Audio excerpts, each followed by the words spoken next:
Puji nama Tuhan, shalom sahabat Home Ministry dimanapun berada. Kita bersuka cita karena pada hari ini kita sama-sama merayakan kenaikan Yesus Kristus ke surga. Dia Tuhan yang kembali ke surga dan berjanji akan kembali mengangkat kita semua. Mari kita siapkan hati kita lebih lagi untuk masuk ke dalam pujian penyembahan. Bahkan kita akan diubahkan oleh kebenaran firman Tuhan. Sebelumnya, satukan hati kita mau berdoa. Terima kasih Bapa di surga, kami mengucap syukur kalau pada hari ini kami boleh sama-sama merayakan bahwa Yesus Kristus Tuhan kami yang sudah bangkit. Dia naik ke surga, menyiapkan tempat bagi kami semua, dan akan datang kembali untuk menjemput kami, berkuasa sebagai Raja bersama-sama dengan kami. Terima kasih Bapa, kami siap untuk memuji-Mu, kami siap bersorak-sorai di dalam nama Tuhan Yesus Kristus. Yang percaya sama-sama katakan amin. Kami tinggikan Engkau Tuhan.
Kita percaya bahwa Tuhan kita memberikan kemenangan buat kita.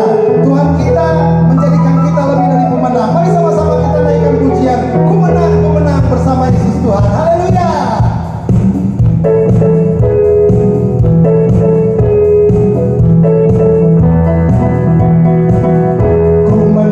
Ku menang bersama Yesus Tuhan. Ku menang di dalam peperangan. Ku menang atas segala setan. Haleluya, haleluya. Ku menang bersama Yesus Tuhan. Ku menang di dalam peperangan. Ku menang atas segala setan. Haleluya, haleluya. Ku menang. Haleluya, dia bangkit. Haleluya, dia hidup. Haleluya, dia naik. Roh Kudus turun. Ku menang bersama Yesus Tuhan. Ku menang di dalam peperangan. Ku menang atas segala setan. Haleluya, haleluya. Haleluya, haleluya. Dia bangkit. Haleluya, dia hidup. Haleluya, dia naik. Roh Kudus turun. Haleluya, haleluya. Dia bangkit. Haleluya, dia hidup. Haleluya, dia naik. Roh Kudus turun. Yesus itulah satu-satunya penolongku yang sungguh. Dia berjanji akan kembali. Angkat kita. Oh, haleluya. Puji Tuhan, umatmu besar di surga. Oh, haleluya. Puji Tuhan, umatmu besar di surga. Yesus itulah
sorga, Dia berjanji memberikan Roh Kudus buat setiap kita. Dan sekarang Roh Kudus ada di dalam hati kita orang percaya kepada Yesus. Dia Tuhan yang memimpin, Dia Tuhan yang mengarahkan, Dia Tuhan yang memberi penghiburan, Dia Tuhan yang memberi kekuatan buat setiap kita. Firman-Nya menerangi langkah kehidupan kita. Tenanglah kini hatiku, Tuhan memimpin langkahku. Di tiap saat dan kerja, tetap ku rasakan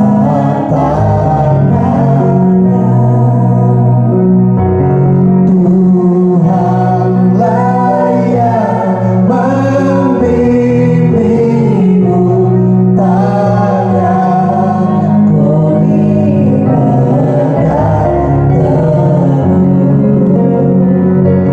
Hatiku berserah penuh, takkan ku dipegang teguh. Di malam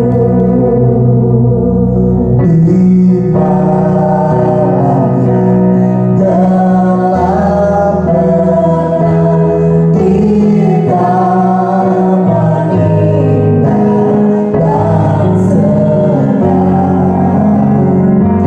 di taufan di laut tenang, tetap tanganku dipegang. Tuhanlah yang membimbingku, takkan ku dipegang teguh. Hatiku berserah penuh, takkan ku dipegang teguh. Tuhanlah yang membimbingku, takkan ku dipegang teguh.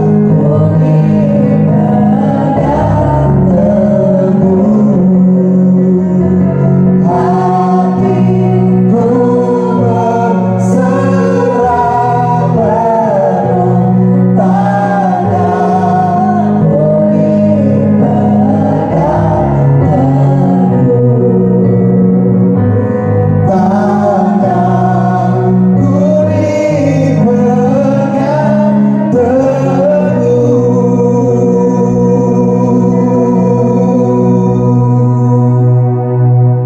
Sobat Home Ministry dimanapun Anda berada, sebelum kita merenungkan firman Tuhan, mari terlebih dahulu kita berdoa.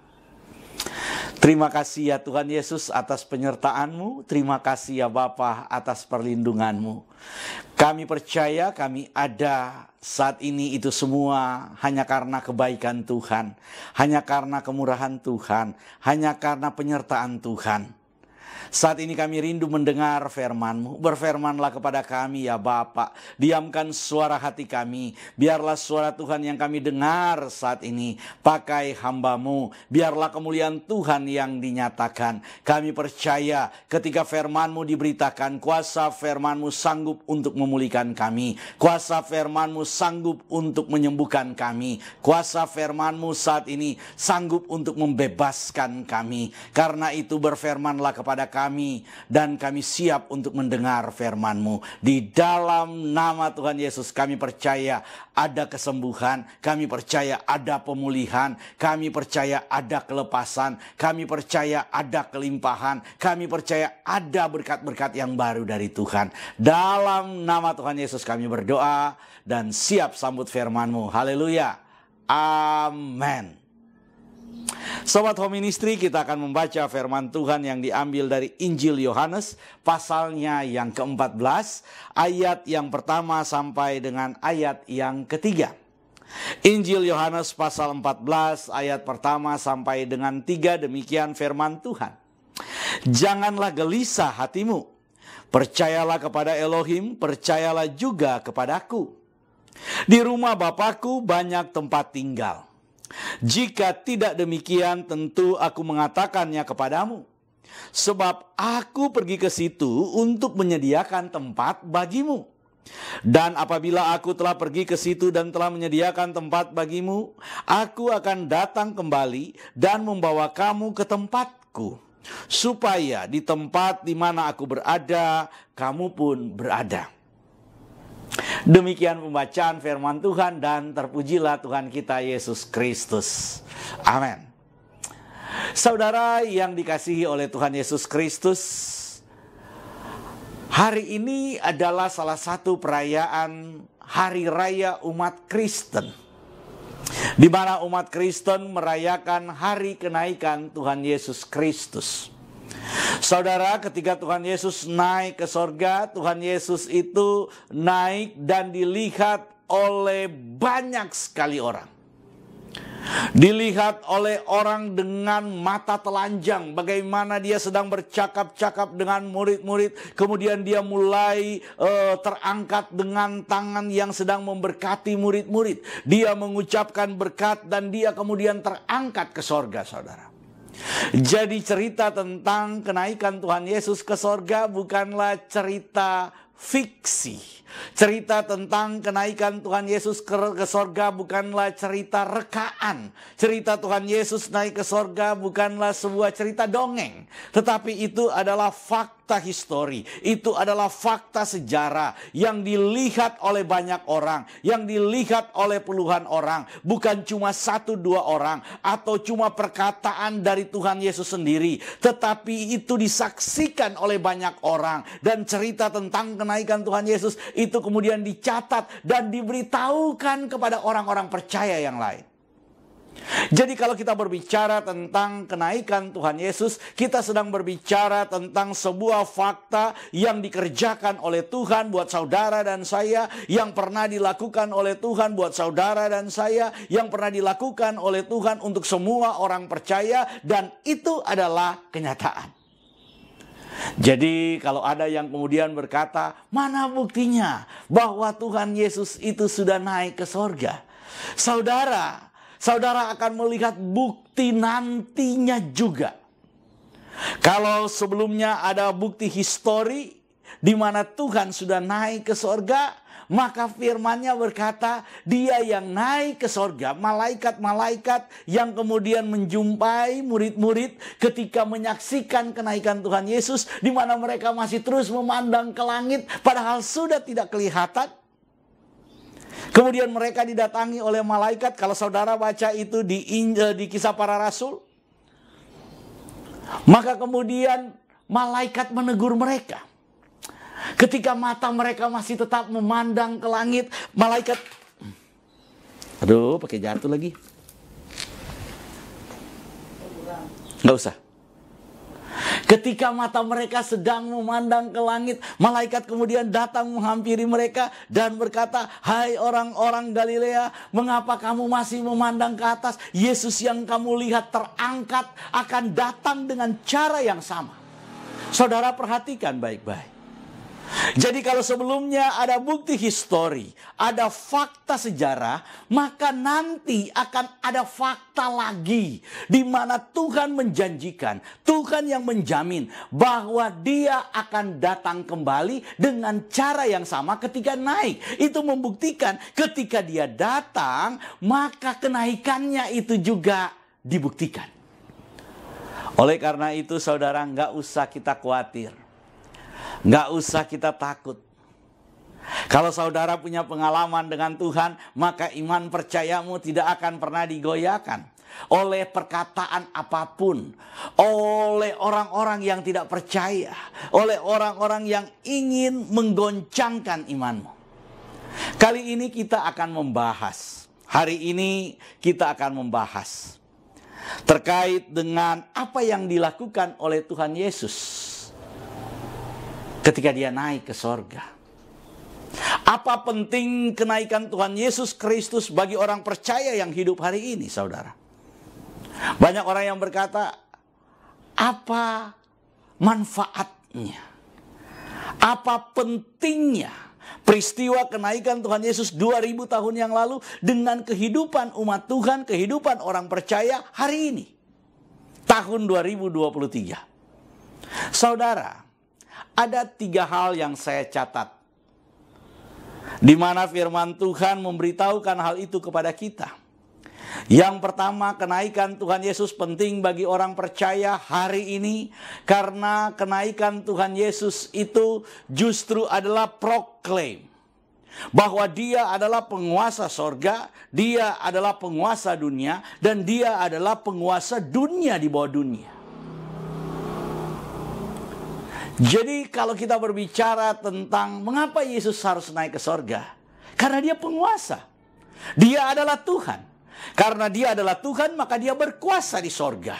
Karena itu tahtanya ada di dalam sorga. Yang kedua, saudara, kenapa penting kenaikan Tuhan Yesus bagi orang percaya? Karena Tuhan Yesus sedang menyediakan tempat buat saudara dan saya. Dan itulah yang kita baca dari perkataan Tuhan Yesus, dari firman Tuhan Yesus dalam Injil Yohanes pasal yang ke-14 ayat yang kedua dan ketiga. Dan yang ketiga, saudara, kenapa penting bagi orang percaya tentang kenaikan Tuhan Yesus itu? Karena Tuhan Yesus akan datang dengan cara yang sama ketika dia naik ke sorga. Hari ini kita akan membahas fokus tentang Tuhan Yesus yang menyediakan tempat buat saudara dan saya. Mari kita lihat ayatnya yang kedua, saudara perhatikan baik-baik. Firman Tuhan berkata begini, ayat yang pertama dulu. Firman Tuhan berkata begini, janganlah gelisah hatimu, percayalah kepada Elohim, percayalah juga kepadaku. Saudara, pada ayat yang pertama ada sebuah peringatan, ada sebuah pemberitahuan, ada sebuah teguran. Di mana Tuhan berkata, janganlah gelisah hatimu. Mengapa murid-murid pada saat itu menjadi gelisah? Saudara, firman Tuhan ini dikatakan oleh Tuhan Yesus ketika Tuhan Yesus dengan murid-murid sedang mengadakan perjamuan malam.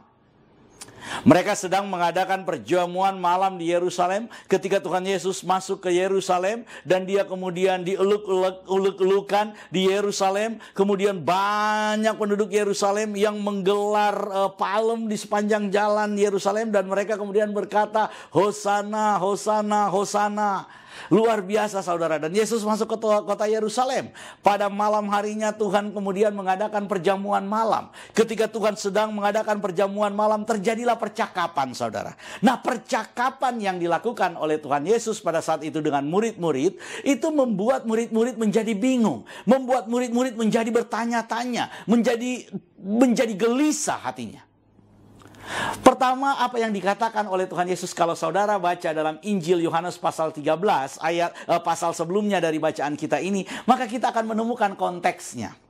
Pertama, perkataan Tuhan Yesus terkait dengan murid yang akan mengkhianati dirinya, murid yang akan menjual dirinya, murid yang akan kemudian mencium Tuhan Yesus tapi sekaligus menjual Tuhan Yesus. Saudara bisa baca itu dalam pasal 13. Dan yang kedua terkait dengan apa yang disampaikan Tuhan Yesus kepada Petrus. Saudara, Tuhan Yesus berkata dalam Injil Yohanes pasal 13 kepada murid-murid dan secara khusus kepada Petrus bahwa dia akan pergi. Dan kemana dia pergi, di tempat di mana dia pergi, murid-murid gak mungkin ikut dia ke situ. Tapi dia akan pergi ke tempat itu.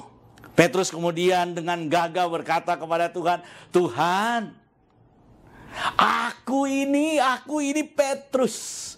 Aku ini akan memberikan nyawaku kepadamu. Masakan engkau berkata begitu?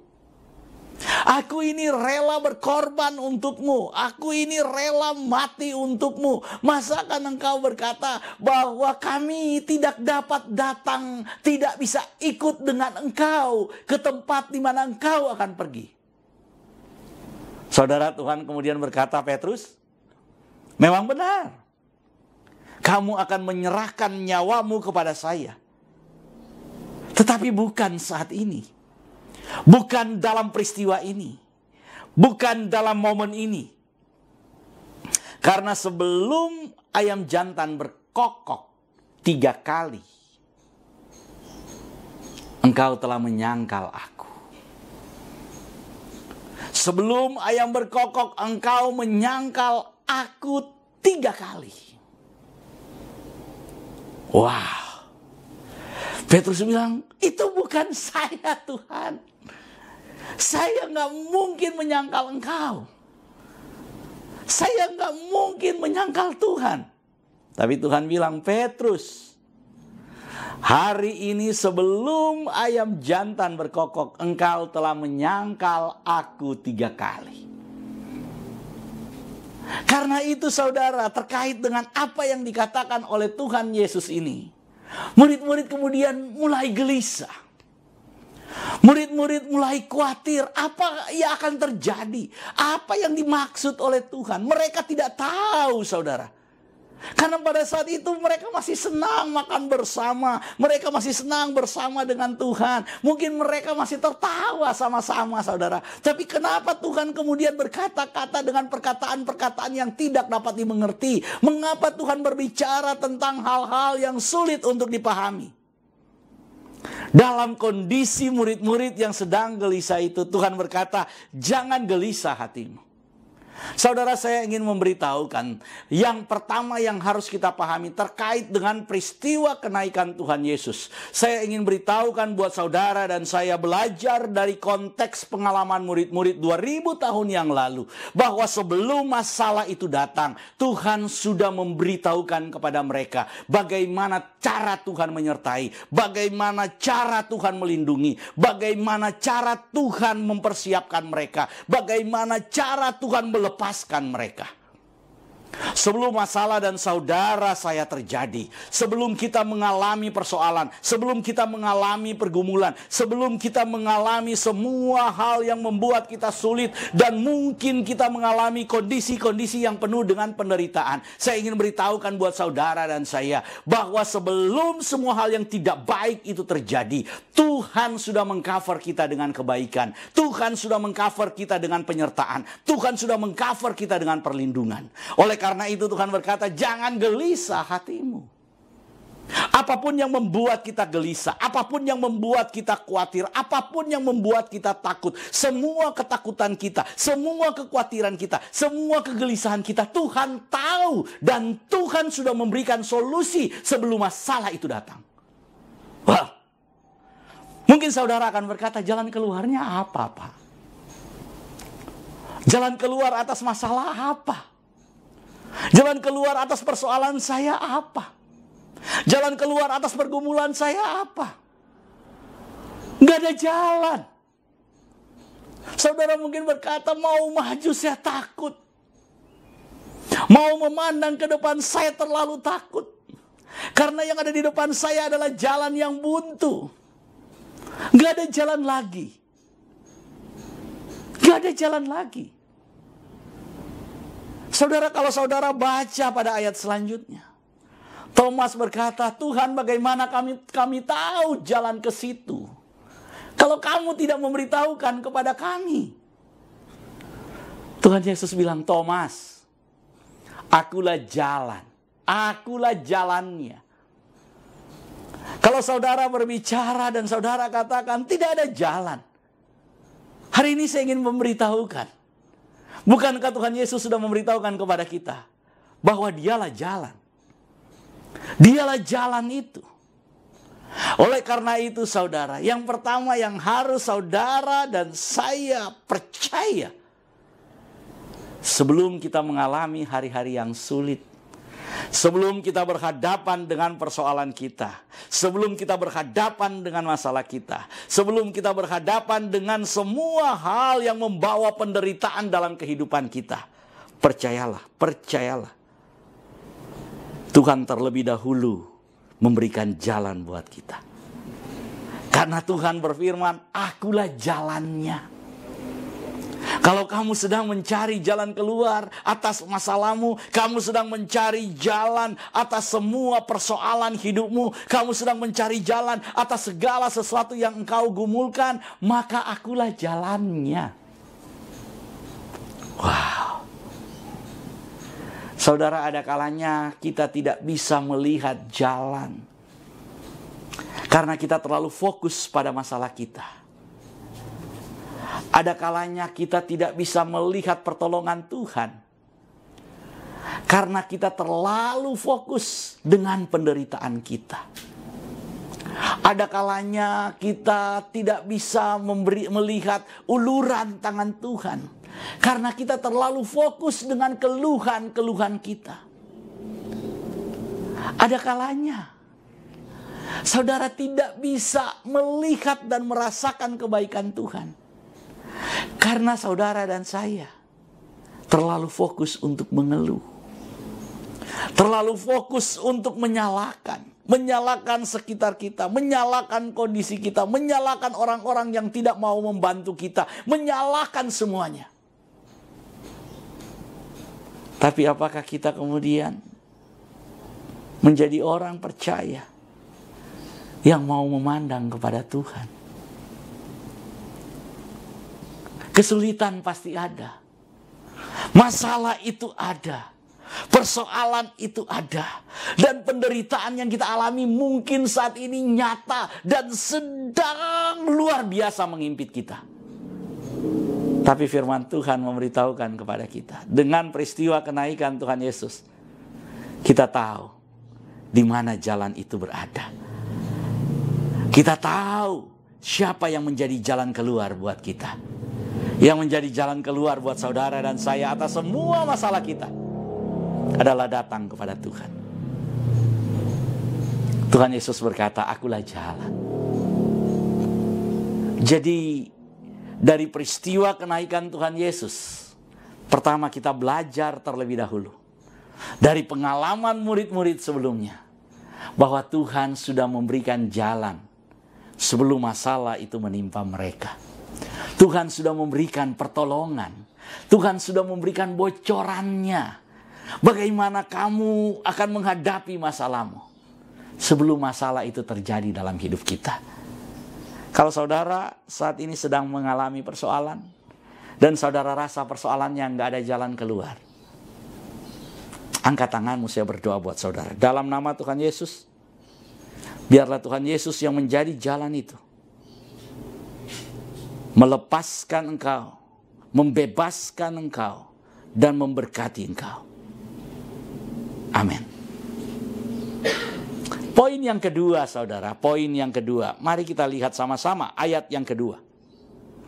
Firman Tuhan berkata, di rumah Bapakku banyak tempat tinggal. Kenapa kemudian Tuhan berbicara tentang tempat tinggal, saudara? Kenapa Tuhan berbicara tentang tempat dengan murid-murid? Karena Tuhan tahu akan ada waktunya beberapa hari ke depan lagi bahwa murid-murid akan sulit untuk mendapatkan tempat tinggal. Mereka harus lari, mereka harus bersembunyi karena nama Yesus, karena mereka orang percaya, mereka harus dianiaya, mereka menjadi sasaran, mereka kemudian dikucilkan, mereka kemudian ditangkap, mereka kemudian dianiaya. Sebelum murid-murid mengalami masa sulit itu, sebelum murid-murid kehilangan tempat tinggal, sebelum murid-murid kehilangan tempat berteduh, Tuhan memberikan jaminan kepada mereka bahwa mereka tidak akan pernah kehilangan tempat tinggal kalau percaya Tuhan. Mereka tidak akan pernah kehilangan tempat tinggal kalau mereka tetap memandang kepada Tuhan. Mereka tidak akan pernah kehilangan tempat tinggal karena iman mereka kepada Tuhan. Karena itu Tuhan memberikan jaminan yang luar biasa bahwa kalau tempat tempat tinggalmu di dunia ini diambil, kalau engkau diusir dari tempat tinggalmu karena percaya kepada nama Yesus, maka Tuhan berkata, jangan takut, jangan gelisah, karena di rumah Bapakku banyak tempat tinggal. Di rumah Bapakku engkau tidak akan diusir. Di rumah Bapakku engkau akan mendapatkan tempat. Wah, saudara. Mungkin hari-hari ini saudara sedang mengalami masalah. Karena nama Tuhan, engkau diusir dari rumahmu. Karena nama Tuhan, engkau tidak mendapatkan tempat berteduh. Karena nama Tuhan, engkau tidak mendapatkan tempat tinggal. Karena nama Tuhan, tempat tinggalmu harus diambil darimu. Engkau mungkin tidak ada tempat untuk berteduh. Mungkin engkau harus berteduh di bawah jembatan. Mungkin engkau harus berteduh mungkin di mana. Karena nama Tuhan itu. Tapi hari ini firman Tuhan memberitahukan kepada engkau dan saya, di rumah Bapakku banyak tempat tinggal. Tempat tinggal yang terbaik yang Tuhan sediakan buat saudara. Tempat tinggal yang terbaik yang Tuhan siapkan buat saudara. Bahkan selanjutnya dia berkata, jika tidak demikian, kata Tuhan, jika tidak ada tempat tinggal, jika kamu tidak akan mendapatkan tempat, aku nggak akan ngomong. Aku nggak akan bicara apa-apa. Tapi karena memang banyak tempat tinggal, dan aku akan pergi ke situ untuk menyediakan tempat tinggal bagimu, maka kata firman Tuhan, aku katakan kepadamu. Saudara, setelah perjamuan malam itu, maka murid-murid kehilangan tempat tinggal, kehilangan tempat berteduh. Mereka harus lari dari satu tempat ke tempat lain untuk bersembunyi dari kejaran dan incaran orang-orang Yahudi. Harus lari dan bersembunyi bukan cuma dari kejaran orang-orang Yahudi, tapi tentara-tentara Romawi yang dikerahkan untuk menangkap mereka, saudara. Mereka harus lari dan bersembunyi. Bahkan dalam waktu 300 tahun awal kekristenan itu ada. Kekristenan itu hadir. Kekristenan itu terus dianiaya. Di segala tempat, dimanapun mereka berada, mereka selalu mengalami aniaya. Oleh karena itu saudara, Tuhan memberikan jaminan. Tuhan memberikan janji. Karena Tuhan tahu akan banyak masalah dalam kehidupan mereka. Akan banyak pergumulan dari kehidupan mereka. Tapi Tuhan beritahukan bahwa masalah sebesar apapun, kalau saudara dan saya berjalan bersama dengan Tuhan, maka Tuhan yang akan membela kita. Rasul Paulus berkata dalam suratnya kepada jemaat di Roma, kalau Tuhan di pihak kita, siapakah lawan kita? Kalau Tuhan ada di pihak saudara dan saya, kalau Tuhan yang membela saudara dan saya, lalu siapa yang akan kemudian menghukum kita? Siapa yang akan menyalahkan kita? Tidak ada. Karena Tuhanlah yang menjadi pembela kita.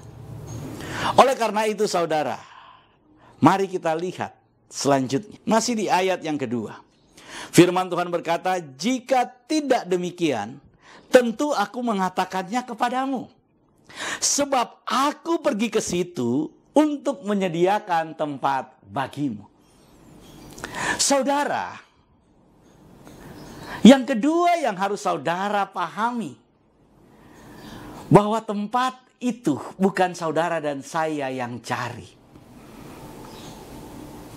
Tapi tempat itu disediakan buat saudara dan saya.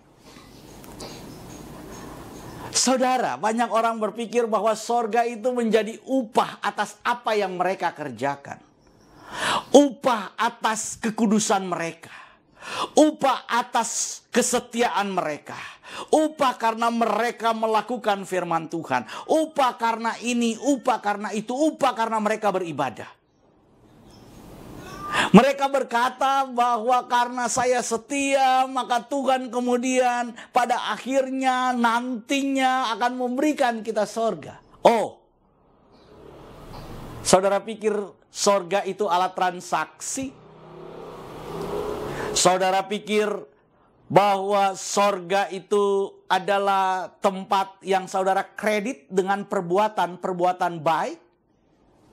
Yang ketika saudara ada di dunia, saudara nyicil supaya saudara nantinya bisa mendapatkan tempat pensiun di sorga. Ada kalanya kita suka konyol, saudara. Kita kemudian beranggapan bahwa saya masuk ke sorga karena itu prestasi kesalehan saya. Karena itu prestasi kesetiaan saya. Karena itu prestasi kekudusan saya. Saya ingin beritahukan, di sini ayatnya berkata bahwa aku menyediakan tempat bagimu. Itu adalah pemberian Tuhan, saudara. Itu adalah anugerah Tuhan. Itu adalah hadiah dari Tuhan. Itu bukan buah pekerjaanmu. Itu bukan buah usahamu. Itu bukan buah kesalehanmu. Itu bukan buah kekudusanmu.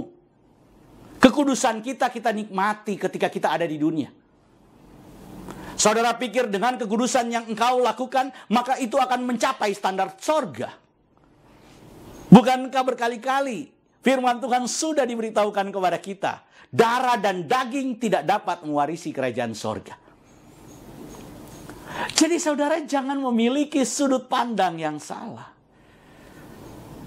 Ketika kita melihat sorga sebagai usaha kita, ketika kita melihat sorga itu sebagai buah yang harus dibayarkan kepada kita, maka saudara salah tempatnya. Itu bukan sorga Tuhan Yesus. Sorga Tuhan Yesus tidak dapat dibeli dengan perbuatan-perbuatan baik. Sorga Tuhan Yesus tidak dapat dicicil dengan perbuatan-perbuatan baik. Sorga yang dijanjikan Tuhan Yesus tidak dapat dibeli dengan apapun. Jadi jangan saudara berpikir saudara bisa bertransaksi dengan Tuhan. Oh tidak. Tidak saudara. Tidak, Tuhan Yesus bilang, di tempat di mana aku akan pergi, kamu tidak bisa ikut ke situ. Aku sudah mengatakan kepada orang Yahudi, kata Tuhan Yesus, dan aku akan mengatakan kepadamu hal yang sama. Di mana aku pergi, kamu tidak dapat ikut ke situ. Tetapi aku akan pergi ke situ untuk menyediakan tempat itu buatmu. Dan setelah aku menyediakan tempat itu, setelah sudah selesai semuanya, setelah sudah siap semuanya, maka aku akan datang untuk jemput kamu, supaya di mana aku berada, maka di situ kamu berada. Jadi saudara bisa mendapatkan tempat di sorga, di mana kemudian kita akan naik dijemput oleh Tuhan. Untuk masuk dalam pernikahan anak domba, itu nanti kita bicara pada hari Minggu. Kita akan bicara konteks ayat ini dalam pemahaman atau konteks pernikahan anak domba. Itu hari Minggu. Hari ini saya akan bicara tentang konteks zaman itu. Oleh karena itu saudara, oleh karena itu saya ingin sampaikan firman Tuhan ini. Bahwa saudara dan saya jangan pernah berpikir bahwa kita sedang menyicil sorga di dunia ini. Seolah-olah dengan perbuatan-perbuatan baik kita cicil. Dengan kekudusan kita cicil. Dengan ibadah kita cicil. Saudara, saya mau tanya, berapa harga sorga kalau begitu? Berapa banyak perbuatan baik yang harus engkau cicil supaya engkau mendapatkan tempat di sorga? Kalau engkau berpikir transaksional seperti itu, seolah-olah sorga itu adalah alat transaksi, di mana sorga itu adalah rumah yang sekarang sedang engkau cicil. Ada yang berpikir bahwa sorga itu adalah upah buat saudara dan saya. Karena itu adalah upah katanya, maka Tuhan Yesus mati di Golgota sebagai DP-nya. Tapi kita yang percaya, maka kita harus membayarnya. Dengan apa? Dengan berbuat baik, dengan hidup benar, dengan hidup kudus. Saya bukan ingin mengatakan jangan hidup benar. Saya bukan ingin mengatakan jangan hidup kudus. Bukan. Tapi saya ingin mengatakan kepada saudara dan saya bahwa semua perbuatan baik kita tidak akan mampu membeli sorga. Semua kekudusan kita tidak akan pernah menggapai sorga. Bahkan Tuhan katakan kalau engkau tidak dilahirkan kembali, walaupun engkau baik sebaik apapun Nikodemus, engkau tidak akan memandang sorga. Walaupun engkau kudus sekudus apapun, walaupun engkau taat, engkau dari kelompok imam-imam Yahudi, dan engkau tidak akan memandang sorga kalau itu jadi standar. Engkau harus dilahirkan kembali. Itu kata firman Tuhan. Jadi kalau kita bicara tentang kenaikan Yesus ke sorga, maka kita harus memahami Tuhan menyediakan tempat itu buat saudara dan saya. Untuk apa? Saya katakan tadi, karena di sana kita akan mengadakan pernikahan anak domba itu. Apa maksudnya? Jangan saudara pikir, oh kita ke sorga untuk menikah. Sama seperti pemahaman bahwa kita akan menikahi 72 bidadari. Bukan saudara. Nanti saya jelaskan hari Minggu. Maksud pernikahan itu apa? Kalau kita berbicara tentang pernikahan, kita akan bicara tentang penyatuan tubuh. Supaya di mana aku berada, di situ pun kamu berada. Itu penyatuan. Tapi nanti kita akan bicarakan itu hari Minggu. Konteks kenaikan Yesus ke sorga, menyediakan tempat bagi kita dalam konteks pernikahan anak domba, itu nanti hari Minggu besok. Saya akan bicarakan pada hari ini konteksnya keadaan murid-murid zaman itu. Jadi ketika Tuhan berkata, aku akan menyediakan tempat bagimu, aku pergi ke situ dan menyediakan tempat bagimu. Dan ayat 3-nya, dan apabila aku telah pergi ke situ dan telah menyediakan tempat bagimu, aku akan datang kembali dan membawa kamu ke tempatku. Saudara perhatikan. Perhatikan baik-baik. Aku akan kembali dan membawamu ke tempatku. Saudara-saudara mau masuk surga nggak ada Yesus? Nggak bisa. Kita bisa masuk ke sorga ke tempatku, kata Tuhan Yesus. Perhatikan baik-baik, bukan tempatmu. Sorga itu punyanya Tuhan Yesus. Bukan saudara beli dan bayar lunas. Dengan perbuatan-perbuatanmu. Sehingga saudara merasa berhak. Oh tidak saudara. Kita nggak punya hak. Firman Tuhan berkata kepada kita hari ini, ke tempatku. Aku akan membawamu ke tempatku. Jadi saudara, Tuhan Yesus harus jadi prioritas hidup kita. Bukan sorganya. Karena kalau kita itu fokus kepada sorga, saudara nggak dapat tempat. Kita dapat tempat di sorga karena Tuhan yang bawa kita. Karena Tuhan yang kasih tempat itu. Karena Tuhan yang ngajak kita. Jadi kita ngintilin Tuhan terus. Di mana aku berada, kamu pun berada. Nah itu. Tuhan bisa masuk di bagian mana di dalam sorga. Saudara juga bisa. Tapi harus ikut Tuhan. Harus ngintilin Tuhan. Nggak bisa saudara jalan sendiri. Coba. Ada yang dari Manado datang ke Jakarta. Coba-coba aja datang ke Jakarta. Cari alamat sendiri. Tanpa Waze. Tanpa Google Map. Saudara cari pakai Google Map aja. Sopir Grab aja. Udah ada mapnya. Masih susah cari alamat saudara. Apalagi saudara ngomong di sorga. Saudara tahu alamat tempatnya saudara di mana? Emangnya saudara sudah kapling? Oh ini kapling Sumarekon. Oh ini kapling apa? Kapling Ciputra, Citraland. Saudara pikir di sorga itu ada kapling-kaplingnya? Jadi saudara, wah masuk sorga. Saudara kalau kita bisa ada di sorga. Firman Tuhan berkata, di tempatku. Jadi prioritaskan Tuhan Yesus. Jangan incar sorganya. Prioritaskan Tuhan Yesus. Kalau saudara percaya kepada Tuhan Yesus, prioritaskan Tuhan Yesus di dalam hidupmu, melihat Tuhan Yesus, maka saudara itu kemanapun Tuhan Yesus pergi, saudara nggak akan ketinggalan, saudara nggak akan kesasar. Kita akan pergi di mana Tuhan Yesus pergi. Saudara, ini ada satu cerita dari Manado. Ada opa dan oma.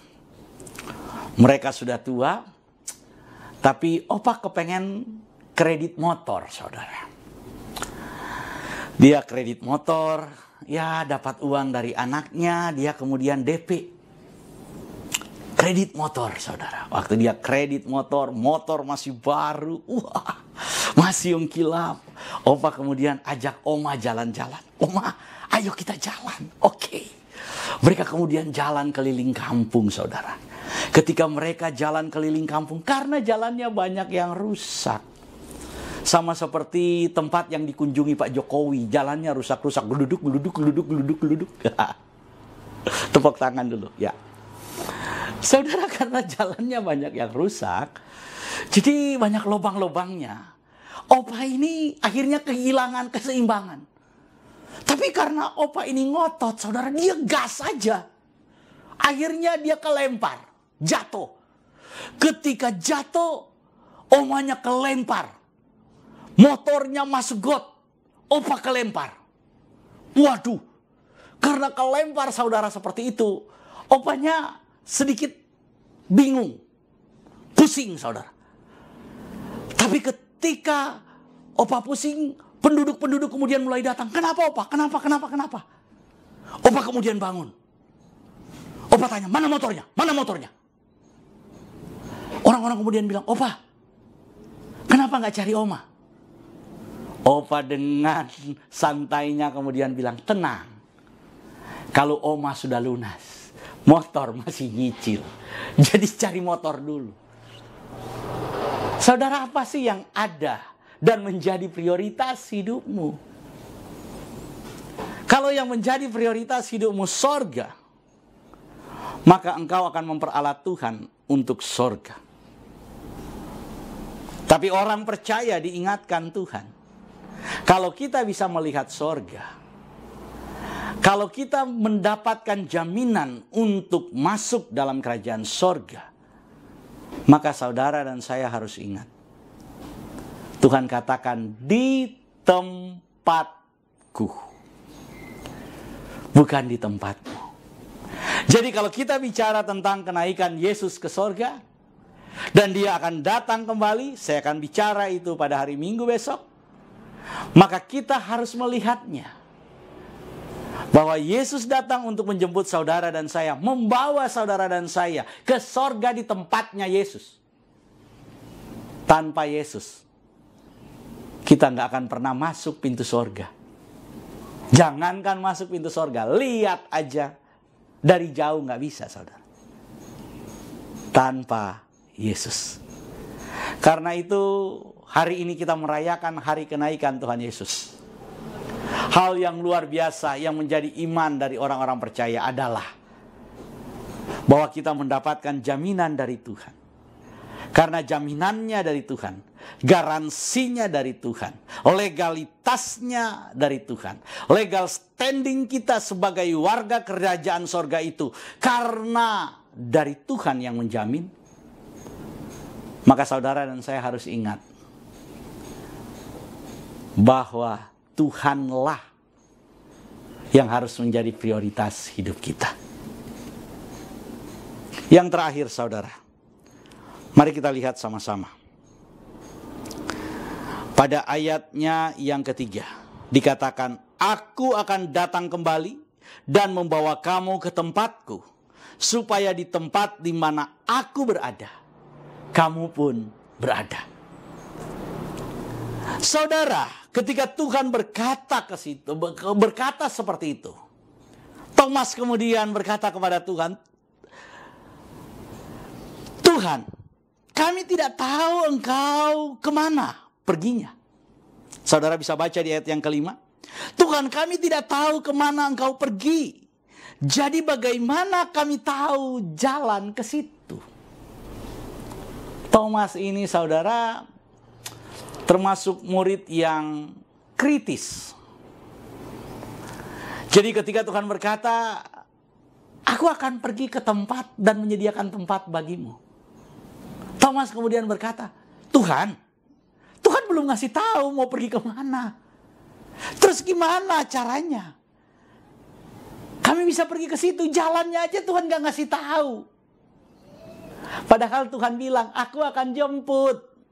Nah ini. Orang Kristen ini ada kalanya suka sotoy. Tapi bukan saudara. Di tempat lain itu suka sotoy saudara. Tuhan udah bilang, aku akan jemput, dijemput saudara. Karena kalau saudara yang pergi ke situ sendiri, walaupun jalannya dikasih tahu, kesasar. Nggak bisa sampai. Nggak akan bisa sampai.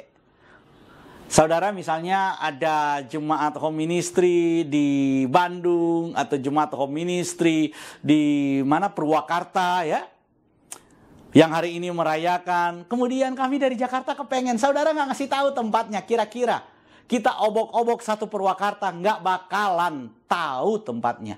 Saudara udah ngasih tahu, Pak, alamat ini, gang ini Pak, ada patokan ini, kita ke sana. Kalau nggak ada yang jemput, nggak ada yang antar, nggak ada yang tunjukin tempatnya, mana kita bisa datang ke situ, tepat di tempat itu. Saya sudah bilang, kita pesan aja makanan Grab food, atau kita kemudian pesan Grab di satu titik, itu tukang Grab masih nelpon, Pak, di mana? Pak, saya sudah sampai di sini. Tempatnya di mana, Pak? Saudara bayangkan. Apalagi saudara bicara tentang sorga. Nggak bisa kita pergi ke situ. Karena itu Tuhan bilang, aku akan jemput. Jadi saudara yang ketiga, kalau kita membicarakan tentang kenaikan Tuhan, kita membicarakan tentang kerajaan sorga, maka kita bisa ada dalam kerajaan sorga. Kita bicara tempat kerajaan sorga itu.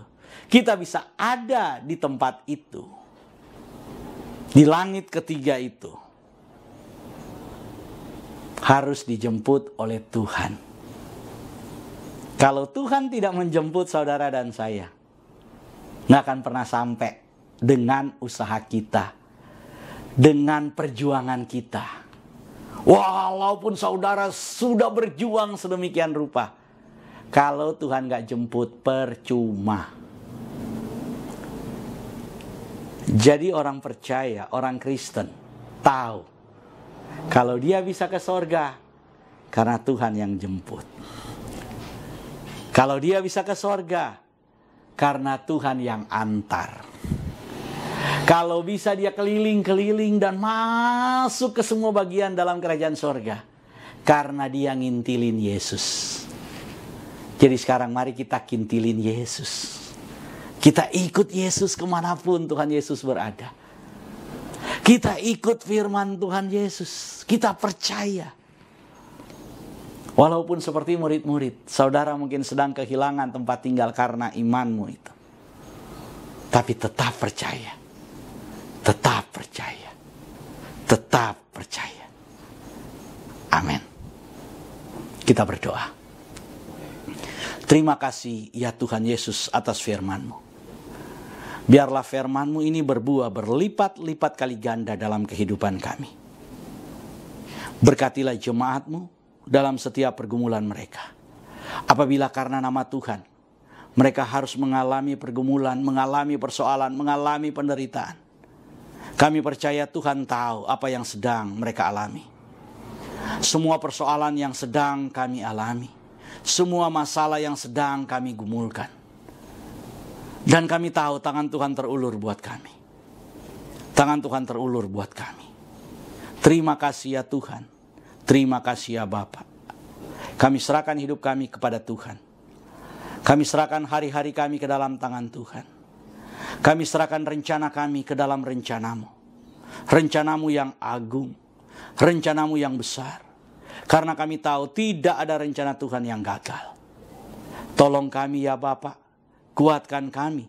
Berkati kami. Dan sertai kami.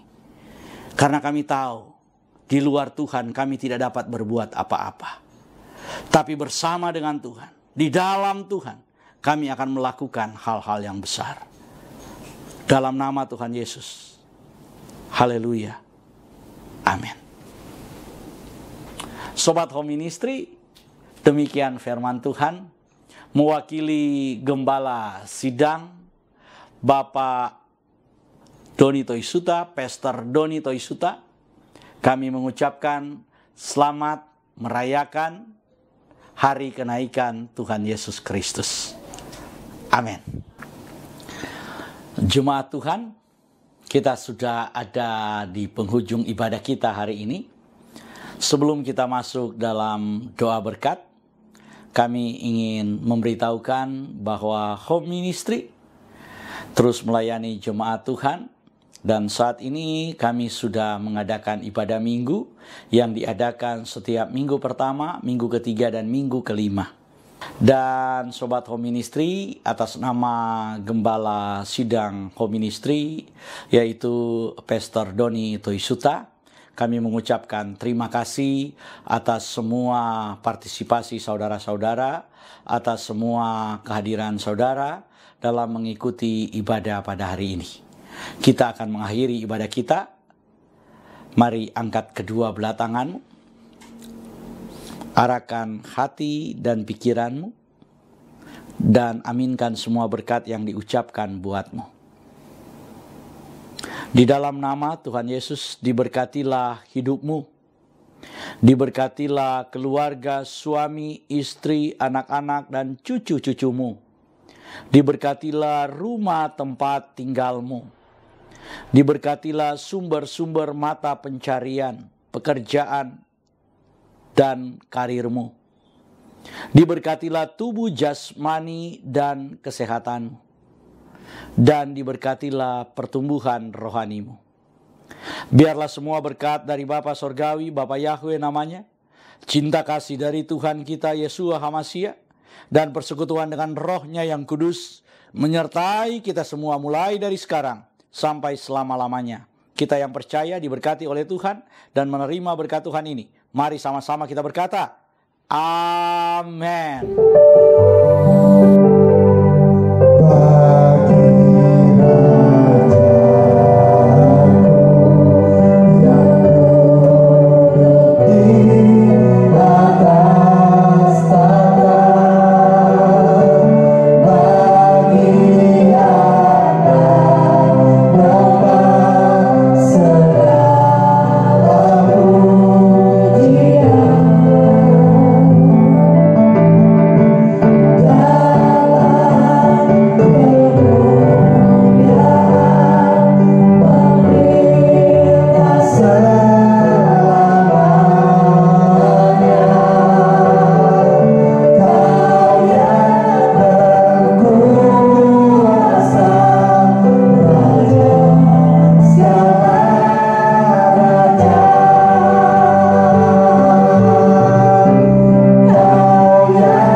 Sampai bertemu di ibadah selanjutnya. Shalom semuanya.